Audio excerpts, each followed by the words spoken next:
জনতাৰ ৰায়দান কি সেয়া স্পষ্ট হ'ব। আমি অধিক আগ্ৰহেৰে আমিও বাট চাই ৰৈছোঁ আৰু যথেষ্ট আত্মপত্ৰেৰে ক'ব বিচাৰোঁ যে এইবাৰ অসমৰ প্ৰতিটো সমষ্টিতে আমাৰ ভাৰতীয় জনতা পাৰ্টি আৰু মিত্ৰতাধীন যি আমাৰ দল আছে প্ৰত্যেকৰে প্ৰাৰ্থী অভিলেখ সংখ্যক ভোটত আৰু অভিলেখ সংখ্যক আসনৰে তৃতীয়টো কাৰ্যকালৰ বাবে বিজেপিৰ আৰু দ্বিতীয়টো কাৰ্যকালৰ বাবে বিজেপি নেতৃত্বাধীন NDA চৰকাৰৰ নেতৃত্ব দিবলৈ আগবাঢ়িছে ডক্টৰ হিমন্ত বিশ্ব শৰ্মা ডাঙৰীয়া। গতিকে তেখেতৰ মুখ্যমন্ত্ৰী পৰৱৰ্তী চৰকাৰ হ'ব, সেইলৈ কাৰো কোনো সন্দেহ নাই, আমাৰো নাই। আনুষ্ঠানিকতা বাকী আছে, সেই আনুষ্ঠানিকতা কিছু মুহূৰ্তৰ পিছতে সম্পূৰ্ণ হ'বগৈ। আপুনি কিমানমান ভোট? এতিয়াতো কৈ লাভেই নাই, যি আছে বাকচত আছে আৰু গমেই পাম আমি। তথাপিতো যোৱা বিধানসভা নিৰ্বাচনত আমাৰ প্ৰাৰ্থীগৰাকী যিমান ভোটত জয়যুক্ত হৈছিল তাতকৈ ভোটৰ ব্যৱধান যথেষ্ট বৃদ্ধি হ'ব।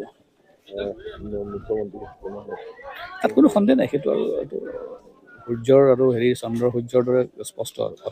অসমত কিমানখন আসন পাব? চাওক, আমাৰ নেতৃত্ব ইতিমধ্যে কৈছে আমাৰ 90ৰ ওপৰত আসন থাকিবই। কিন্তু 90ৰ ওপৰ বুলি ক'লে 99 হ'ব পাৰে আৰু 2-3খন আসন অকা পিছাই পেলাই 100 ওপৰলৈও যাব পাৰে। গতিকে 90ৰ পৰা 100ৰ ভিতৰত আৰু 100তকৈ 2-এটা আসন বাঢ়িলেও আচৰিত হ'বলগীয়া একো নাই।